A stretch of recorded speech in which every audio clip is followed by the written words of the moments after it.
السلام علیکم ورحمۃ اللہ وبرکاتہ۔ الحمد للہ رب العالمین، الصلاۃ والسلام علی سید المرسلین وعلی آلہ واصحابہ اجمعین، اما بعد، ان اللہ وملائکتہ یصلون علی النبی یا ایہا الذین آمنوا صلوا علیہ وسلموا تسلیما، اللہم صل علی سیدنا محمد عدد ما فی علم اللہ، صلاۃ دائمۃ بدوام ملک اللہ، صلاۃ و سلام علیک یا سیدی یا رسول اللہ صلی اللہ تعالیٰ علیہ وسلم۔ الحمدللہ، کنز الایمان اکیڈمی کی جانب سے تفسیر القرآن کا پروگرام الحمدللہ جاری ہے۔ اللہ عز و جل سے دعا ہے اللہ عز و جل اپنے پیارے حبیب صلی اللہ علیہ وسلم کے صدقے طفیل اسے قبول فرمائے، اور ہمارے گھروں میں نور قرآن سے اللہ عز و جل ہم سب کو مالا مال کرے، اور کلام پاک کو صحیح طریقے سے پڑھنے، اس کو سمجھنے کی توفیق اللہ تعالی ہم کو بخشے۔ تفسیر قرآن سے پہلے نعت پاک کے چند اشعار پیش کرتے ہیں۔ صلی اللہ علیہ یا رسول اللہ وسلم علیک یا حبیب اللہ وعلی آلک واصحابک یا نبی اللہ۔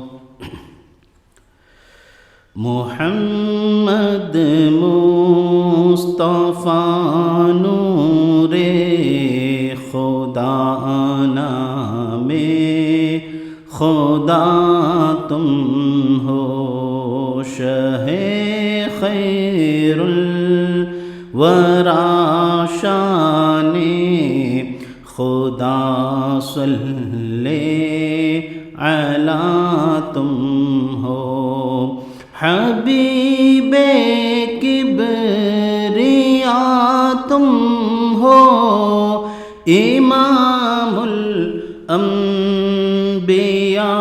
تم ہو، محمد مصطفیٰ تم ہو، محمد مجتبیٰ تم ہو، محمد مصطفیٰ تم ہو، محمد مجتبیٰ تم ہو۔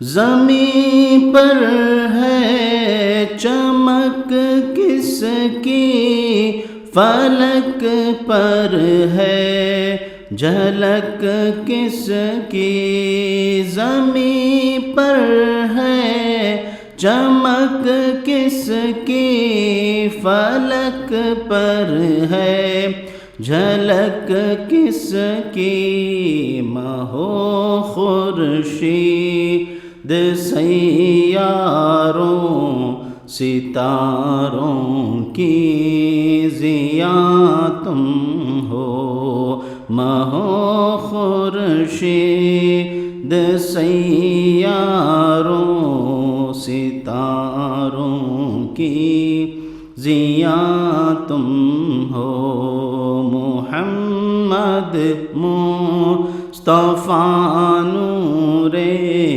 خدا نام خدا تم ہو، انا من حامد و حامد رضا منی کے جلووں سے، انا من حامد و حامد رضا منی کے جلووں سے، انا من حامد و حامد رضا منی کے جلووں سے، بحمد اللہ رضا حامد ہیں، اور حامد رضا تم ہو، محمد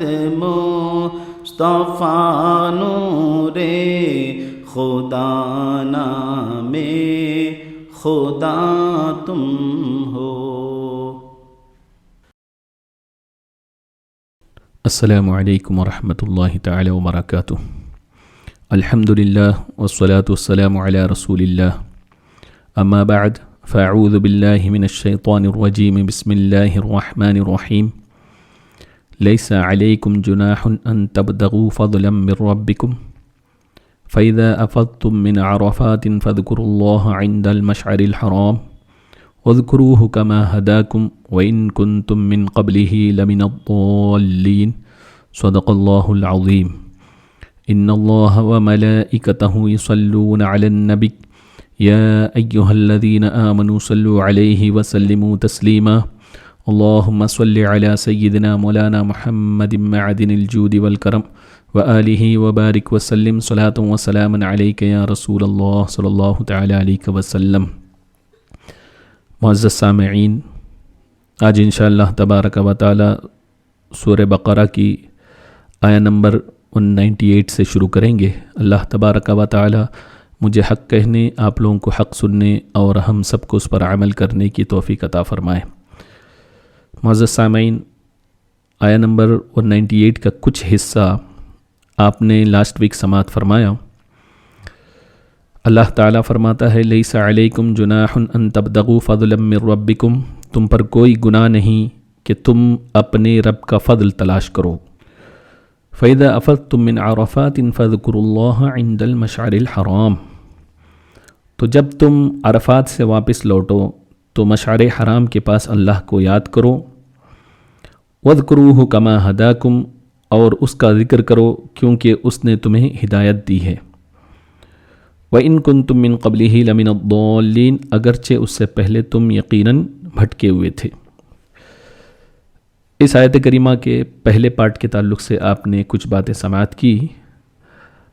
اب اسی میں عرفات کا ذکر بھی ہوا کہ عرفات سے پلٹو۔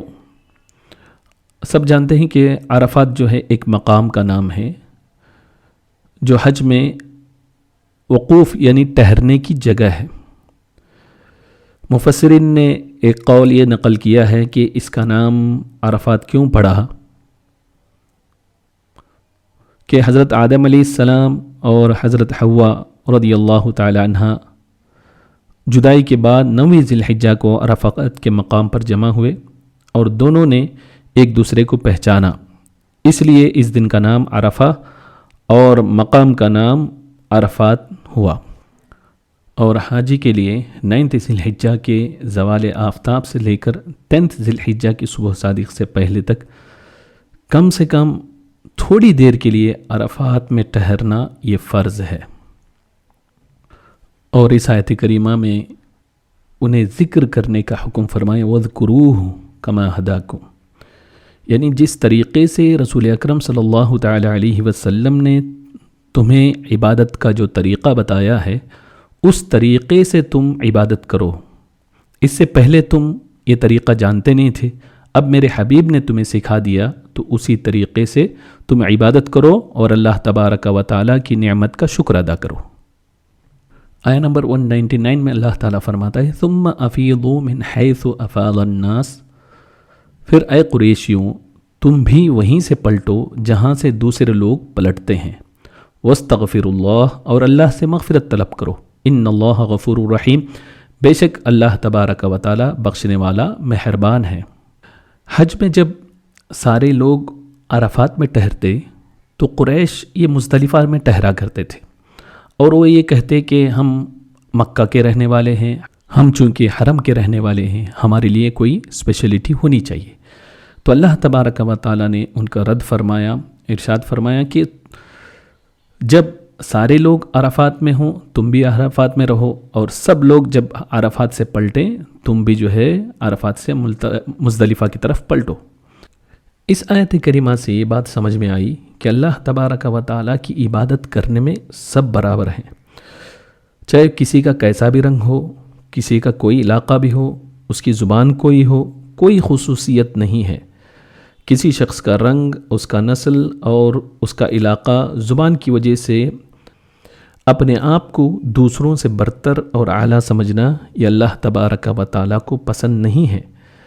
امام احمد نے مسند میں ایک روایت نقل فرمائی کہ رسول اکرم صلی اللہ علیہ وسلم نے ارشاد فرمایا، سنو، تم سب کا رب ایک ہے، کسی عربی کو عجمی پر اور کسی عجمی کو عربی پر اور کسی گورے کو کالے پر اور کسی کالے کو گورے پر کوئی فضیلت نہیں ہے مگر تقوی کے ساتھ۔ یعنی کسی کو اگر کسی پر فضیلت ہے تو وہ پرہیزگاری، نیکوکاری اور تقوی کی وجہ سے ہے، اس کے علاوہ کسی کوئی برتری نہیں ہے۔ تو اس آیت کریمہ میں جو آدمی گھمنڈ کرتا ہے تو اسے منع کر دیا گیا ہے کہ کسی وجہ سے کوئی گھمنڈ نہیں کر سکتا اور برتری ثابت نہیں کر سکتا۔ اسلام کی نظر میں سب ایک ہیں۔ ایک روایت میں ہے کہ حضرت عائشہ صدیقہ رضی اللہ تعالیٰ عنہ فرماتی ہیں، قریش کے ایک مخزومی عورت کے بارے میں ہم بہت پریشان تھے جس نے چوری کی تھی۔ لوگ یہ چاہتے تھے کہ رسول اکرم صلی اللہ علیہ وسلم کی بارگاہ میں کوئی سفارش بنے۔ اس کے لیے انہوں نے حضرت اسامہ بن زید رضی اللہ تعالیٰ عنہ کو چنا، چونکہ حضرت اسامہ بن زید رضی اللہ تعالیٰ عنہ کو سرکار دو عالم صلی اللہ علیہ وسلم بہت چاہتے تھے۔ تو جب حضرت اسامہ بن زید رضی اللہ تعالیٰ عنہ سرکار کی بارگاہ میں گئے اور سفارش کی تو سرکار دو عالم صلی اللہ علیہ وسلم نے فرمایا، کیا تم اللہ تعالیٰ کی حدود کے بارے میں سفارش کر رہے ہو؟ پھر آپ منبر پر تشریف فرما ہوئے اور خطبہ ارشاد فرمایا۔ آپ نے فرمایا، بے شک تم سے پہلے کے لوگ اسی لیے ہلاک ہوئے تھے کہ جب کوئی مالدار چوری کرتا تو اسے چھوڑ دیتے، اور جب کوئی غریب آدمی چوری کرتا تو اس پر حد قائم کرتے، اس کو سزا دے دیتے۔ خدا کی قسم، اگر محمد کی بیٹی فاطمہ بھی چوری کرتی تو میں اس کا بھی ہاتھ کاٹ دیتا۔ اس حدیث میں رسول اکرم صلی اللہ تعالیٰ علیہ وسلم نے جو فرمایا اس کا صاف مفہوم یہی ہے کہ اسلام کے احکام سب کے لیے برابر ہیں، اور تاریخ اسلام میں ایسے بہت سارے واقعات ملتے ہیں کہ جس میں برابری کے احکام جو قاضیوں نے صادر فرمائے، جیسے کہ ایک واقعہ یہ ہے کہ حضرت سعد بن ابراہیم رحمۃ اللہ تعالیٰ علیہ خلیفہ ولید بن یزید کی طرف سے مدینہ کے وہ قاضی مقرر تھے۔ ایک مرتبہ ولید نے آپ کو ملک شام بلایا، آپ ملک شام چلے گئے اور وہاں ایک مسجد میں آپ نے قیام فرمایا۔ کافی دنوں تک آپ وہاں ٹھہرے رہے۔ ایک رات آپ مسجد میں عبادت میں لگے ہوئے تھے، مصروف عبادت تھے کہ آپ نے ایک شخص کو دیکھا کہ نشے کی حالت میں وہ مسجد کے اندر گھوم رہا ہے۔ تو آپ نے لوگوں سے پوچھا کہ یہ شخص کون ہے؟ حیرت ہوتی ہے کہ ایک تو شراب پیا ہوا ہے اور اس کے علاوہ مسجد میں یہ گھوم رہا ہے۔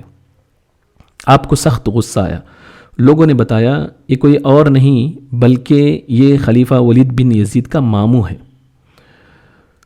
تو آپ نے غلام سے کوڑا منگوایا اور اس سے 80 کوڑے اس پر لگوائے۔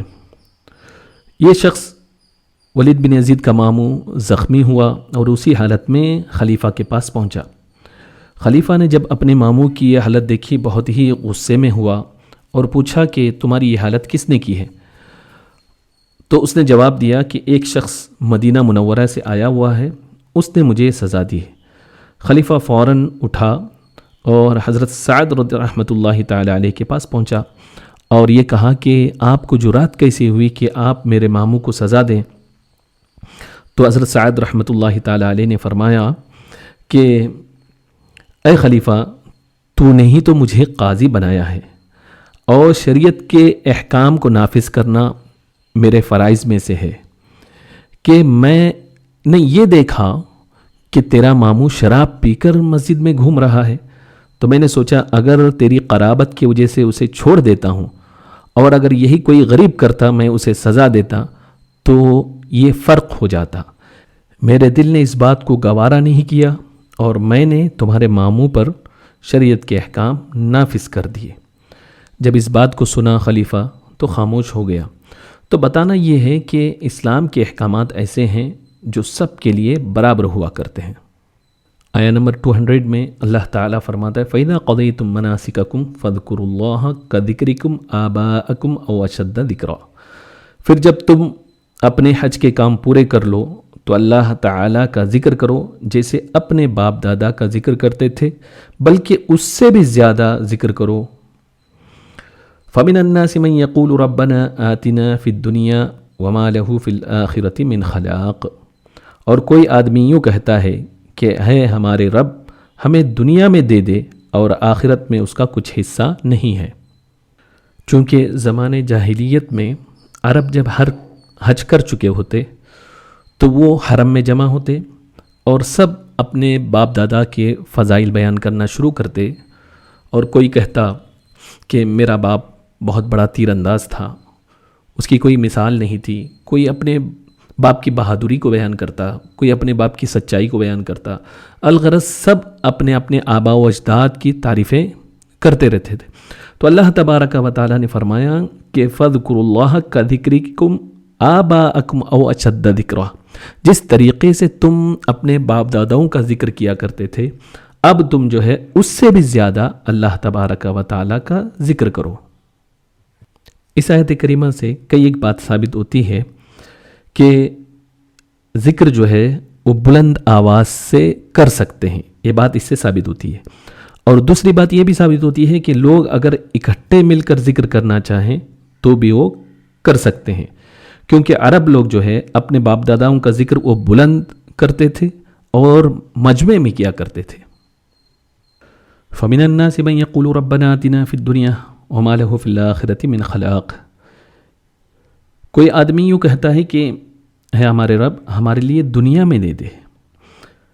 تو اس آیت کریمہ میں اور اس کی بعد والی آیت کریمہ میں دو طرح کے لوگوں کا ذکر ہے۔ ایک تو وہ لوگ جو صرف دنیا طلب کرتے ہیں، وہ کون ہیں؟ کافر لوگ ہیں، چونکہ یہ لوگ آخرت پر یقین نہیں رکھتے تھے۔ تو اللہ تبارک و تعالیٰ نے فرمایا ایسے لوگوں کا آخرت میں کوئی حصہ نہیں ہے۔ دنیا کے طلبگار اور آخرت کے طلبگاروں کے بارے میں اللہ تبارک و تعالیٰ قرآن مجید میں یوں ارشاد فرماتا ہے، من کان یرید العاجلۃ عجلنا له فیہا ما نشاء لمن نرید ثم جعلنا له جہنم یصلاها مذموما مدحورا، جو جلدی والی دنیا چاہتا ہے تو ہم جسے چاہتے ہیں اس کے لیے دنیا میں جو چاہتے ہیں جلدی دے دیتے ہیں، پھر ہم نے اس کے لیے جہنم بنا رکھی ہے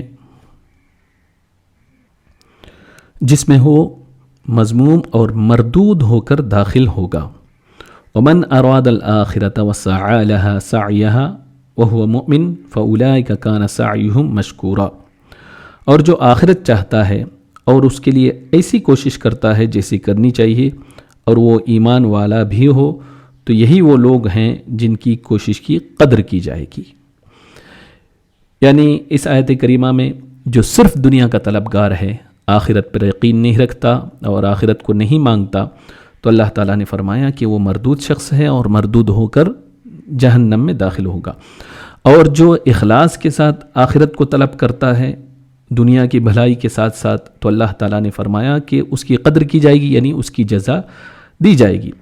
اور دوسری آیت میں اللہ تبارک و تعالیٰ ارشاد فرماتا ہے کہ زُيِّنَ لِلنَّاسِ حُبُّ الشَّهَوَاتِ مِنَ النِّسَاءِ وَالْبَنِينَ وَالْقَنَاطِيرِ الْمُقَنطَرَةِ مِنَ الذَّهَبِ وَالْفِضَّةِ وَالْخَيْلِ الْمُسَوَّمَةِ وَالْأَنْعَامِ وَالْحَرْثِ ذَلِكَ مَتَاعُ الْحَيَاةِ الدُّنْيَا وَاللَّهُ عِندَهُ حُسْنُ الْمَآبِ، لوگوں کے لیے ان کے خواہشات کی محبت کو آراستہ کر دیا، یعنی اس کو سجا دیا گیا۔ اب یہ آراستہ کی گئی چیز کیا ہے؟ جو چیز سجائی گئی وہ کیا ہے؟ اللہ تعالیٰ فرماتا ہے وہ عورتیں ہیں، بچے ہیں، اور سونا چاندی کے جمع کیے ہوئے وہ ڈھیر ہیں، اور ان کے گھوڑے ہیں اور جانور ہیں، اور کھیتیوں کو بھی آراستہ کر دیا گیا ہے۔ یہ سب کیا ہے؟ اللہ تعالیٰ فرماتا ہے کہ یہ سب دنیاوی زندگی کے ساز و سامان ہیں اور صرف اللہ کے پاس اچھا ٹھکانہ ہے۔ جو چیز دنیا میں سجا کر پیش کر دی گئی، اللہ تبارک و تعالیٰ نے اس کو بیان کرنے کے بعد اب آدمی کے لیے خیر کس چیز میں ہے، تو اللہ تعالیٰ فرماتا ہے قُلْ أَوْنَبِّئُكُمْ بِخَيْرٍ مِّن ذَلِكُمْ، اے حبیب تم فرماؤ اے لوگوں کیا میں تمہیں ان چیزوں سے بہتر چیز بتا دوں؟ وہ بہتر چیزیں کیا ہیں؟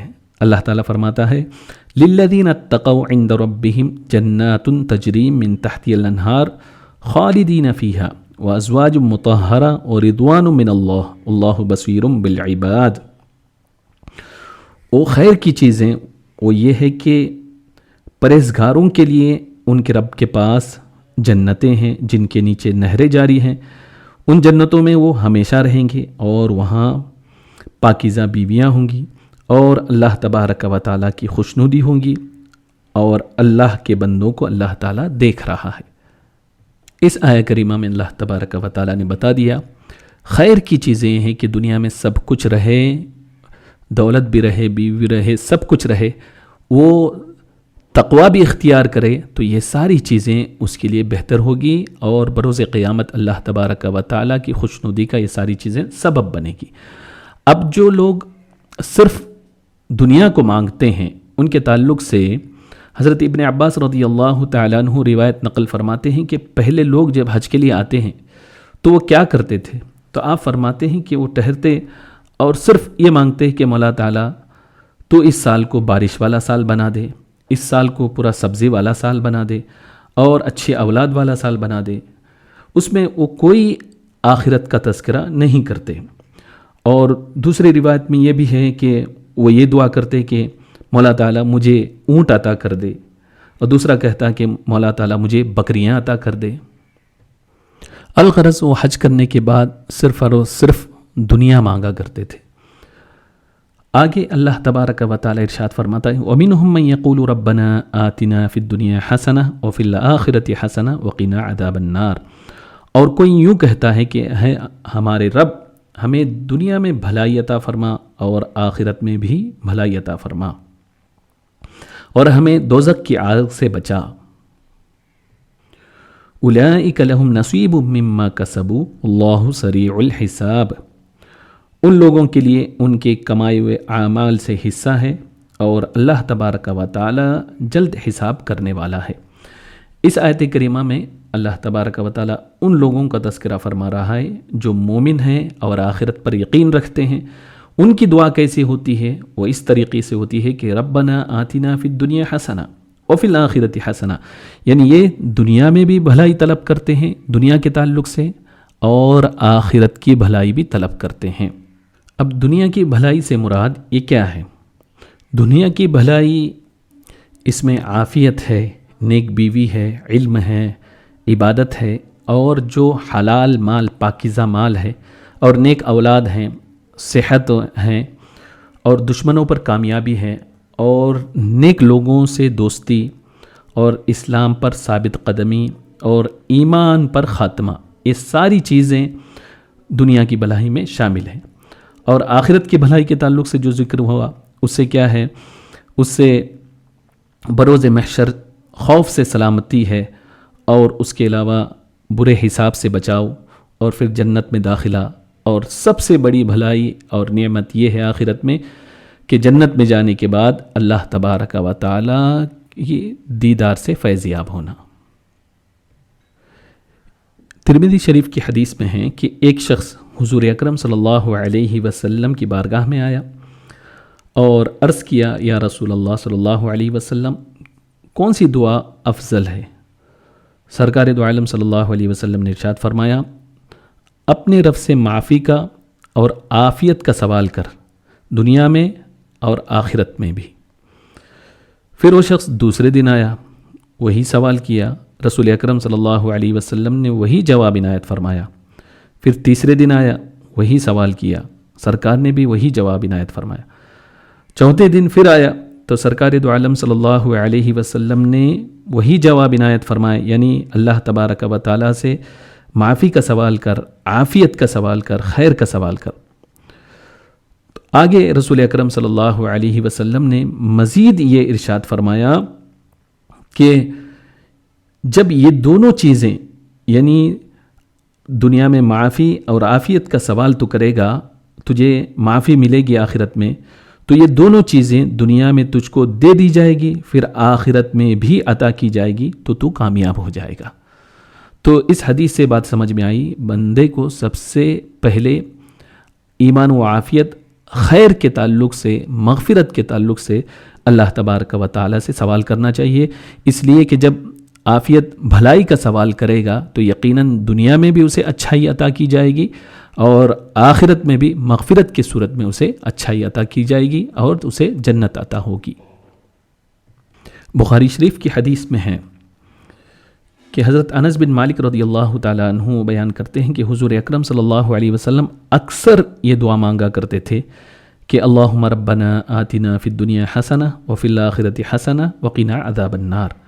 اور بعض روایتوں میں یہاں تک آیا ہے کہ رسول اکرم صلی اللہ علیہ وسلم جب لمبی دعا فرماتے تو اسی ربنا آتنا کو شروع میں بھی آپ پڑھتے اور دعا کے آخر میں بھی ربنا آتنا فی الدنیا حسنہ اسی دعا کو آپ پڑھتے۔ اس سے اس دعا کی اہمیت سمجھ میں آتی ہے، اس لیے کہ اس میں دین اور دنیا دونوں کو مانگا گیا ہے اور دنیا کی بھلائی اور آخرت کی بھلائی دونوں اس میں شامل ہیں۔ جیسے کہ دنیا کی بھلائی میں ہر اچھی چیز اور مفید چیز اس میں داخل ہے۔ اب آپ سوچیں کہ چاہے رزق ہو، چاہے اچھا گھر ہو، چاہے اچھی بیوی ہو، اچھی سواری ہو، اچھا پڑوس ہو، ہر چیز اس میں شامل ہے۔ تو گزارش یہی ہے کہ جب بھی آپ دعا کریں تو اپنی دعا میں اس کو ضرور شامل رکھیں، ربنا آتنا فی الدنیا حسنہ وفی الآخرۃ حسنہ وقنا عذاب النار۔ خصوصی طور پر کوئی اگر حج کے لیے جائے یا عمرہ کے لیے جائے اور طواف کرے تو رکن یمانی پر پہنچو تو اس دعا کو ضرور کرو، یعنی ربنا آتنا فی الدنیا، اس لیے کہ رسول اکرم صلی اللہ علیہ وسلم نے ارشاد فرمایا کہ میں رکن یمانی پر نہیں گزرا مگر میں نے یہ دیکھا کہ ایک فرشتہ اس پر بیٹھا ہوا ہے اور آمین کہہ رہا ہے۔ تو سرکار نے فرمایا تم بھی جب وہاں سے گزرو تو یہ ربنا آتنا فی الدنیا پڑھا کرو۔ اور دوسری روایت میں جو بیہقی میں ہے اس میں یہ بھی ہے کہ ایک فرشتہ رکن یمانی پر مقرر ہے۔ جب سے اللہ تعالیٰ نے آسمان اور زمین کو پیدا فرمایا وہ کہتا ہے آمین آمین۔ سرکار فرماتے ہیں تو جو تم جب بھی وہاں پہنچ کر دعا کرو تو ربنا آتنا فی الدنیا حسنہ وفی الآخرۃ حسنہ وقنا عذاب النار یہ ضرور دعا کیا کرو۔ آگے اللہ تبارک و تعالیٰ نمبر 203 میں ارشاد فرماتا ہے وَاذْكُرُوا اللَّهَ فِي أَيَّامٍ مَّعْدُودَاتٍ، اور گنتی کے دنوں میں اللہ تعالیٰ کا ذکر کرو۔ فَمَن تَعَجَّلَ فِي يَوْمَيْنِ فَلَا إِثْمَ عَلَيْهِ، تو جو جلدی کر کے 2 دن میں مینا سے چلا جائے اس پر کوئی گناہ نہیں۔ وَمَن تَأَخَّرَ فَلَا إِثْمَ عَلَيْهِ، اور جو پیچھے رہ جائے تو اس پر بھی کوئی گناہ نہیں۔ لِمَنِ اتَّقَىٰ وَاتَّقُوا اللَّهَ وَاعْلَمُوا أَنَّكُمْ إِلَيْهِ تُحْشَرُونَ، تو یہ بشارت پرہیزگاروں کے لیے ہے اور اللہ سے ڈرتے رہو اور جان رکھو کہ تم اسی کی طرف اٹھائے جاؤ گے۔ وَاذْكُرُوا اللَّهَ فِي أَيَّامٍ مَّعْدُودَاتٍ، یعنی گنتی کے دنوں میں اللہ کا ذکر کرو۔ تو اسے مراد کیا ہے؟ جو بقرعید کے موقع پر ایام تشریق میں جو تکبیر کہتے ہیں مفسرین فرماتے ہیں یہ بھی اس سے مراد ہے، اور جو حج کے دوران جمرات میں رمی کرتے وقت تکبیر پڑھنا یہ بھی اس سے مراد ہے، اور نمازوں کے بعد اللہ کا ذکر کرنا اسے بھی مراد ہے۔ الغرض مفسرین فرماتے ہیں کہ ایک قول یہ بھی ہے کہ مینا میں جب قیام کے دوران اللہ تبارک و تعالی کے ذکر میں مشغول رہو۔ فمن تعجل فی یومین، تو جو جلدی کر کے 2 دن میں چلا جائے، یعنی 10، 11، 12، 13 ذی الحجہ، ان 4 دنوں میں مینا میں جمرات پر رمی کی جاتی ہے، شیطان کو کنکری ماری جاتی ہے۔ 10 تاریخ کو صرف 1 کو ماری جاتی ہے اور باقی تاریخوں میں 3 جمرات کی اس پہ رمی کی جاتی ہے۔ اب 13 تاریخ کو بھی رمی تو ہے، لیکن اگر کوئی شخص 12 تاریخ کو رمی کر کے یعنی شیطان پر کنکری مار کے مینا سے واپس آ جائے تو کوئی اس پر گناہ نہیں ہے، اگرچہ 13 کو رمی کر کے واپس آنا افضل ہے۔ یہاں دونوں میں رمی کر کے چلے جانے سے مراد یہ ہے کہ 10 ذی الحجہ کے بعد وہ 2 دن ہے۔ آگے آیا نمبر 204-205 میں ہے وَمِنَ النَّاسِ مَن يُعْجِبُكَ قَوْلُهُ فِي الْحَيَاةِ الدُّنْيَا وَيَشْهِدُ اللَّهَ عَلَى مَا فِي قَلْبِهِ وَهُوَ أَلَدُّ الْخِصَامِ، اور لوگوں میں سے کوئی وہ ہے کہ جو دنیا کی زندگی میں اس کی بات تمہیں بہت اچھی لگتی ہے اور وہ اپنے دل کی بات اللہ کو گواہ بناتا ہے۔ وَهُوَ أَلَدُّ الْخِصَامِ، حالانکہ وہ سب سے زیادہ جھگڑا کرنے والا ہے۔ یہ آیت کریمہ کب نازل ہوئی؟ تو مفسرین فرماتے ہیں کہ اس کا شان نزول یہ ہے کہ اخنس بن شریق جو ایک منافق شخص تھا، حضور اکرم صلی اللہ علیہ وسلم کی خدمت میں آیا اور بہت اچھی اچھی باتیں اس نے کیا، میٹھی میٹھی باتیں کی، اور اپنے اسلام لانے کا اس نے دعویٰ کیا اور اللہ کی اس نے قسم کھائی، اور اس کے بعد جب واپس لوٹنے لگا تو اس نے فساد کیا، اور اس نے یہ کیا کہ مسلمانوں کے جانوروں کو اس نے ہلاک کیا اور کھیتیوں میں اس نے آگ لگا دی۔ تو اللہ تبارک و تعالیٰ نے یہ آیت کریمہ نازل فرمائی کہ وَهُوَ أَلَدُّ الْخِصَامِ، کہ یہ تو بہت ہی بڑے جھگڑالو ہیں۔ اس آیت کریمہ میں چند خرابیاں بیان کی گئی ہیں، وہ یہ ہے کہ سب سے پہلی چیز ظاہری طور پر بڑی اچھی باتیں کرنا، اور پھر دوسری بات اپنی غلط باتوں پر اللہ کو گواہ بنانا، اور تیسری بات آدمی کا جھگڑا کرنا، اور چوتھی بات زمین میں فساد پھیلانا، اور پانچویں بات اور لوگوں کے مال کو برباد کرنا، اور چھٹی بات نصیحت کی بات کو سن کر قبول کرنے کی بجائے آدمی کا اکڑ جانا۔ یہ ساری باتیں قرآن میں بیان کی گئی ہیں کہ یہ علامتیں جو ہے خصوصی طور پر ایک منافق کے اندر پائی جاتی ہے۔ اس آیت کریمہ کی روشنی میں ہمیں اپنی سوسائٹی کا، معاشرے کا جائزہ لینا چاہیے کہ ہمارا حال بھی تو یہی تو نہیں کہ ہم میٹھی میٹھی باتیں کریں، نرم گفتگو کریں، عاجزی کا اظہار کریں، لیکن کسی کے پیچھے جو ہے ان کے لیے مصیبت کھڑی کرے اور ان کو نقصان پہنچائے اور ہماری وجہ سے کوئی جو ہے پریشان ہو جائے۔ یہ ساری باتیں ایک مومن میں نہیں ہونا چاہیے۔ اور جہاں تک أَلَدُّ الْخِصَامِ، جھگڑے کی بات ہے، یہ تو بہت سخت بات ہے۔ ترمذی شریف کی حدیث میں ہے کہ رسول اکرم صلی اللہ علیہ وسلم نے ارشاد فرمایا، یہ گناہ تیرے لیے کافی ہے کہ تو برابر جھگڑا کرنے والا ہو، یعنی یہ بہت بڑا گناہ ہے۔ اور دوسری حدیث جو امام احمد نے روایت کیا ہے کہ اس میں یہ ہے کہ یہ گناہ تیرے لیے کافی ہے کہ تو برابر جھگڑا کرنے والا ہو، اور تیرے لیے جھوٹا ہونا کافی ہے کہ تو ہمیشہ اللہ تعالیٰ کی ذات کے بارے میں جھوٹی بات کہتا رہے۔ اور مسند احمد کی حدیث میں ہے کہ جس شخص کا بولنا زیادہ ہو گیا، یعنی جو زیادہ باتیں کرتا ہے اس کا جھوٹ بھی زیادہ ہو گیا، یعنی وہ جھوٹ زیادہ بولے گا، اور جس شخص کا قسم کھانا زیادہ ہو گیا تو اس کے گناہ بھی زیادہ ہو گئے، اور جس شخص کا جھگڑا کرنا زیادہ ہو گیا اس کا دین سلامت نہیں رہا۔ اللہ اکبر۔ رسول اکرم صلی اللہ علیہ وسلم نے یہاں صاف طور پر فرمایا، جو زیادہ بولے گا وہ جھوٹ بھی بولے گا، اور جو زیادہ قسم کھائے گا اس کے گناہ بھی زیادہ ہوں گے، اور جو زیادہ جھگڑالو ہوگا تو اس کا دین سلامت نہیں رہے گا۔ جب ظلم اور زیادتی بڑھ جاتی ہے تو ہوتا کیا ہے؟ مفسرین فرماتے ہیں کہ زمین میں ظلم اور زیادتی بڑھ جاتی ہے تو اللہ تبارک و تعالی آسمان سے بارش کو روک لیتا ہے، اور بارش کے رک جانے کی وجہ سے کھیتیاں اور جانور یہ ہلاک ہو جاتے ہیں۔ تو ہمیں چاہیے کہ زیادہ باتیں کرنے سے اور جھوٹ بولنے سے، جھگڑالو ہونے سے ہم بچیں، اس لیے کہ اس کی سخت وعیدیں آئی ہیں، جیسے کہ بخاری شریف کی حدیث میں بھی یہ ہے کہ رسول اللہ صلی اللہ علیہ وسلم نے ارشاد فرمایا، اللہ تعالیٰ کے نزدیک سب سے زیادہ مبغوض شخص، ناپسندیدہ شخص، وہ أَلَدُّ الْخِصَامِ یعنی جھگڑا کرنے والا شخص ہے، زیادہ جھگڑا کرنے والا۔ اور دوسری روایت میں یہ بھی ہے کہ تمہارے گنہگار ہونے کے لیے یہی کافی ہے کہ تم ہمیشہ جھگڑتے رہو۔ تو ہمیں چاہیے کہ ہم اپنا جائزہ لیں، ایسی باتوں سے ہم آپ کو بچائے رکھیں۔ اللہ تبارک و تعالی ہم سب کو برائی سے بچائے اور نیکی کی توفیق عطا فرمائے۔ استغفر اللہ ربی من کل ذنب واتوب الیہ، وآخر دعوانا ان الحمد للہ رب العالمین۔ کھڑے ہو جائیں، صلاۃ و سلام پڑھیں۔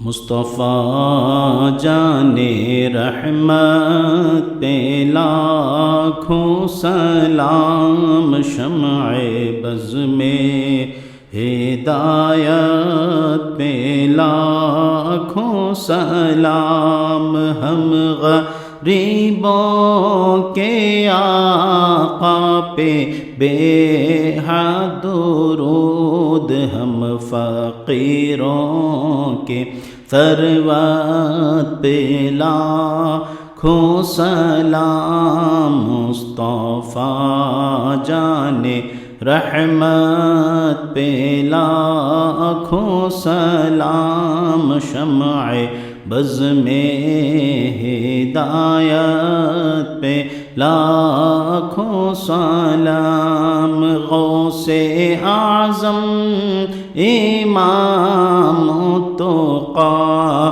والنقیٰ، جلوۂ شان قدرت پہ لاکھوں سلام، مصطفیٰ جانے رحمت پہ لاکھوں سلام، ایک میرا ہی رحمت میں دعویٰ نہیں، شاہ کی ساری امت پہ لاکھوں سلام، مجھ سے خدمت کے قدسی کہیں ہاں رضا، مجھ سے خدمت کے قدسی کہے ہاں رضا، مصطفیٰ جانے رحمت پہ لاکھوں سلام، شمع بز میں ہدایت پہ لاکھوں سلام۔ الصلاة والسلام علیک یا سیدی یا رسول اللہ، الصلاة والسلام علیک یا سیدی یا حبیب اللہ، الصلاة والسلام علیک یا سیدی یا نور اللہ، وعلی آلک واصحابک یا نبی اللہ، صلی اللہ تعالی علیہ وسلم۔ اللہم یسر امورنا مع الراحة لقلوبنا وابداننا مع الصحة والعافیة والسلامة یا رب العالمین۔ اللہم ارزقنا زیارت حرمک وحرم نبیک مصطفیٰ محمد صلی اللہ علیہ وسلم کرات بعد مرات یا رب العالمین۔ اللہم احفظنا واحفظ اہلنا من کل بلاء ووباء وقحط ومرض یا رب العالمین۔ اللہم اعز الاسلام والمسلمین واذل الشرک والکافرین والمشرکین یا رب العالمین۔ یا رب بالمصطفى بلغ مقاصدنا واغفر لنا ما مضى يا واسع الكرم، هو الحبيب الذي ترجى شفاعته لكل هول من الأهوال مقتحم، مولاي صل وسلم دائما أبدا على حبيبك خير الخلق كلهم، برحمتك يا أرحم الراحمين، بحق لا إله إلا الله محمد رسول الله صلى الله تعالى عليه وسلم۔